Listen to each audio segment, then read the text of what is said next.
Welcome to the channel, everyone. I'm Megan Fox, and I'm going to go over this motion for sanctions, including judicial default, that Jeremy Hales' attorney has filed against Lynette Michelle Lacey, Alexis Preston's lawyer, in federal court. I'm going to go over this in more detail on a live, but this is just an overview because I found some interesting stuff I wanted to show you about other cases as well.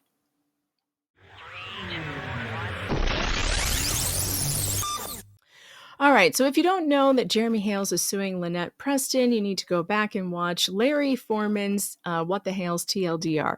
Jeremy Hales from What the Hales is involved in a federal lawsuit, and things have gotten super out of control with the lawyer on the defendant side who is doing some really unprofessional things, and now it's being called out in federal court.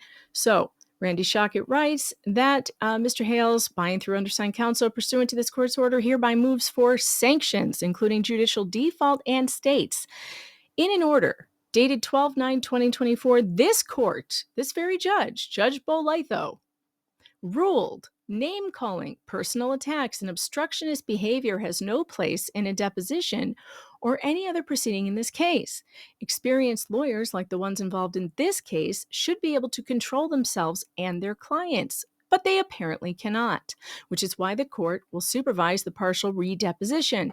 Everybody in this case is now on notice. If this type of behavior continues, then there will be sanctions. Those sanctions will not be light. They may include stiff monetary penalties, dismissal of this action, and disciplinary proceedings against the attorneys. So that includes making demeaning remarks about opposing counsel's physical traits and demeanor, and recognizing that a federal court has the power to control admission to its bar and discipline attorneys. Also, there's a rule in the Florida bar that says a lawyer shall not include to knowingly or through callous indifference disparage, humiliate, or discriminate against litigants, jurors, witnesses, court personnel, or other lawyers on any basis, including but not limited to all of these things. All right, the rule also states that a lawyer always should interact with parties, counsel, witnesses, jurors, prospective jurors, court personnel, and judges with courtesy and civility, and should avoid undignified or discourteous conduct that is degrading to the court or the proceedings. Well, what did he do? Against this backdrop and in direct contravention of the above authorities, Attorney Matzkin has sent the following insulting and disparaging emails to his opposing counsel, making derogatory statements regarding Mr. Hales and his opposing counsel. Randy, you scumbag! Wow. Here is an email from Bruce Matzkin to Randy Shochet and Darth Touch, who I will not name on the show, and his partner, Dickie Lickman, who is an ex-lawyer, disbarred, disgraced lawyer, who's an ex-felon and did 4 years at hard time. Randy, you scumbag. Before you stupidly and insultingly respond, that doesn't even make sense, or let your imbecile of a client respond using your email, Exhibit number 1, this is the exact same derogatory remark made by the respondent in Florida Bar versus Norkin. Respondent approached Brooks in the hallway of the county courthouse and in the presence of at least 4 to 6 other attorneys said very loudly that he had spoken to other attorneys and confirmed that Brooks was underhanded and a scumbag. The referee found that Norkin's letters, emails, and public insults disparaged and humiliated Brooks. Okay, so there's precedent for this. Then he sent another email. Note that these are all after the judge's order in January. This is February 26th from Bruce to Randy Shochet. You're endlessly ridiculous, it said, among other things. Your conduct is always intended to create issues for motions to generate YouTube content or polyflop, which is his made-up word. I will ensure your shenanigans result in appropriate discovery orders. And there's more on there, and we can go over it in detail later, but for an overview. Here's another one. I realize your conduct is always intended to create issues for motions to generate YouTube content or polyflop. I will ensure your shenanigans result in appropriate discovery orders. Now, Exhibit 4, This was responded to by the undersigned. Counsel, what we need is an agreed order of confidentiality. This is what we discussed with the magistrate. Thank you for finally clearing up that you wish us to provide the confidentiality agreement. We will do so. Allow a few more days. Also, you really should stop disparaging opposing parties, attorneys, witnesses, etc. In fact, I urge you to do it. Please stop it. And of course, he did not stop it. It got worse. Number 5, adopting the emoji penis. Oh God, he's using dick pics now. All right. From Bruce Matzkin to Randy Shochet. It says here, it just says polymop or polyflop, and then there is a footnote 5, see Exhibit 5. Okay. Adopting the emoji, the eggplant emoji, the penis emoji. From Randy to Bruce, counsel, I strongly once again urge you to cease from making derogatory remarks toward opposing counsel, witnesses, and parties. The aubergine or eggplant emoji is commonly used to represent a penis in sexting conversations. This usage has been noted to be common, particularly in the United States as well as Canada. Now here, this is from Bruce Matzkin to Dickie Lickman, copying Randy and Darth Touch and some rabbi, and it's a press inquiry on Hales v. Preston. This is from Bruce to Dickie Lickman. Dear Mr. Lickman, may I suggest another question for you to include for Attorney Shochet to respond to? What due diligence did you perform before submitting your client's perjured affidavit alleging that defendants made online statements calling him a child predator in order to influence exercise of federal jurisdiction? The attached affidavit, paragraph 19, contains the perjury. The judge explicitly cited in denying a 12B1 motion to dismiss exercising federal jurisdiction, blah, blah, blah, but he accuses him of perjury 3 times. Plus, he's replying to and copying Randy on an email to an ex-felon, disbarred, disgraced attorney, who has been threatening violence against Jeremy Hales, me, Tug. He's unhinged. And Bruce Matzkin is clearly encouraging him to do this stuff. It's unbelievable. I've never seen anything like it. On February 8th, Dickie Lickman wrote to Attorney Shochet. And, I think we've already gone over those at some point. It's ridiculous. It's all these ridiculous accusations of, have you discussed the harmful anti-Semitic statements Mr. Hales continues to make, including Deuce Foreskin slights about Attorney Matzkin's nose and the brazen suggestions that Matzkin should find Jesus? First of all, that nickname was come up with by somebody in the chat who has already come forward and taken credit for it. And certainly has nothing to do with this case. Did you sleep through law school when they taught about communications made for express legal purposes of the Supremacy Clause? Okay. Number 6, how is your client remunerating Megan Fox, Tug, and the rest of his YouTube echo chamber? Is it money, traffic, clicks, a combination, or something else? Eggplant emoji. Excuse me? Say what now? You're accusing Randy Shochet of having eggplant relations with any of the people in the sentence? Is that crazy? That's crazy. It's crazy. And this is the guy that Bruce, he forwarded this to Randy and participated in it and tried to, gave him more questions to ask. Calling his opposing counsel clownsel. To Randy, copying Doreen, your new lawsuit. Dear clownsel, I assume you have no malpractice carrier in light of your background, but if you do, then I recommend you place them on notice and invite them to contact me through their counsel.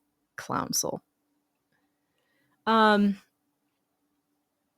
All right, so those are the examples that he uses in this motion for sanction. It says the emails are saturated with invective directed at opposing counsel. There is a great many other examples of Mr. Matzkin's public broadcasts which are of similar nature, should the court request those. God, he has more. While passionate and zealous advocacy may be one thing, Mr. Matzkin's emails cross the line into sanctionable misconduct. The emails are evidence of bad faith justifying the revocation of his pro hoc vice status. The undersigned is fully aware and cognizant that this court has previously characterized a statement he made, which may have been taken out of context because that context was asking attorneys to stipulate to a prior restraint of his client's speech rights under the United States Constitution. This suggestion was made multiple times over the email string and by phone. Each time it was correctly and properly rejected out of hand. Attorneys are sworn to uphold the Constitution of the United States of America. This is what was meant by lacking a basis in all jurisprudence. See, he was saying it wasn't unprofessional at all. He was saying, I will never stipulate to anything that is lacking in a basis of all jurisprudence in the history of the world. In the history of this country, we are not going to be managing someone else's speech. No, absolutely not. And he had a right to say that, and he was taken out of context. So he's asking to have his pro hoc vice status revoked. Wherefore, plaintiff hereby requests this court issue sanctions against Mr. Matzkin, praying that these sanctions will not be light, and that they include revocation of his pro hoc vice status, monetary penalties, judicial default judgment in favor of Jeremy Hales, dismissal of the counterclaims, and disciplinary proceedings. Now, this is interesting. There is precedent for revoking pro hoc vice status. All right, we've got this article here from the Lawyers for Today, the Law for Lawyers Today. This is by Karen Rubin, written on January 17th in 2019. Cases underscore some pro hoc vice ethics pitfalls. If you're admitted to handle a case pro hoc vice, mind your P's and Q's. Translation: pro hoc vice admission to practice before a court outside the state where you have licensed requires attention to a range of ethics duties, and running afoul of them can have bad consequences. Two recent cases spotlight some of the issues. A Louisiana lawyer was admitted pro hoc vice to represent a client in the Western District of North Carolina. On the application, he certified that he had never been subjected to a formal suspension or public discipline in Louisiana. Whoops. In 2014, the lawyer had been suspended in the Bayou State for neglecting a client matter and mishandling a client trust account. But the suspension was deferred pending successful completion of a 2-year probation. The lawyer argued that his certification on the PHV application was not a material misrepresentation. Maybe not technically, but the district court in North Carolina was not buying it. The lawyer's missteps in his home state didn't automatically disqualify from appearing in North Carolina, said the court, but he was required to explain his disciplinary history. And this is interesting because on Bruce's pro hoc vice motion that he put in on his application, he did not tell them that he was in the middle of a disciplinary investigation. He is still in the middle of that investigation. He did not inform the court that he is being investigated for discipline action in Connecticut. And that's not even mentioned in this motion for sanctions. So this is another thing he could get in trouble for. All right, moving down to hand flapping and harassment. This is very funny. An Ohio lawyer admitted pro hoc vice before the Delaware Chancery Court was representing the defendants. Things went awry when the lawyer deposed one of the plaintiff's witnesses, and based on misconduct at the deposition, the court granted the lawyer's own motion to withdraw. From its review of the deposition transcript and video, the court noted that the lawyer raised his hand and made yapping gestures toward the plaintiff's counsel while plaintiff was talking. He did puppet hands. Blah, blah, blah, blah, blah. Repeatedly interrupting plaintiff's counsel. Bruce did that at Amanda Martin's deposition and referred to him as egregious Steve and the sovereign of Delaware. Harassed the deponent with personal questions and called the deponent and plaintiff's counsel idiots. Didn't he just call Jeremy Hales idiotic? Wasn't that the word? Wasn't it? I've forgotten already. I think it was idiotic. Lesson, be professional. Because for this conduct, which it called not only rude, but tactically so, the court granted the motion to withdraw and also referred the matter to the Delaware Disciplinary Council, along with imposing attorney's fees on the lawyer and his firm. So be professional and dignified at all times, but especially when you're in somebody else's bailiwick. As the court said, the lawyer was appearing in Delaware as a courtesy. It's extended to him to practice pro hoc vice. So you should probably mind your manners. So we're going to find out if this judge is actually going to follow precedent and hold Bruce Matzkin accountable for this terrible behavior that he has been engaging in for a very long time in this case. I've never seen anything like it. I've seen badly behaved lawyers before. David Gingras comes to mind, but not even David Gingras was this outrageous towards, I mean, he was outrageous towards Greg Woodnick, the other lawyer, but I don't think to this extent. I think this is actually worse. I'm not giving baby Jingy, any pass. He doesn't get one. He was very bad. But I feel like this one is even worse. It's jaw dropping. Will Judge Bolitho, or Bolitho, however we say it, will he do something about it? Will he actually abide by his own ruling that he wasn't going to allow any more of this in this case? We will see. So far, the rulings have been not great recently for Jeremy Hales. And it feels to me like the judge is showing some bias toward the indigent defendant in the case. It seems like he has bought the idea that she's poor and disabled and, she must have this lawyer, and he's protecting that. And we will see if he will continue to do that in the light of this kind of egregious behavior. And before I was finished recording this video, the judge responded. If you can believe that, it is now on the docket that the judge is requiring Bruce Matzkin to respond, to file his response, and he has until March 20th to do it, which that's kind of a lot of days, actually. Today is the 13th. Let's see. The newest order on the docket is, it says this: plaintiff has filed a motion for sanctions.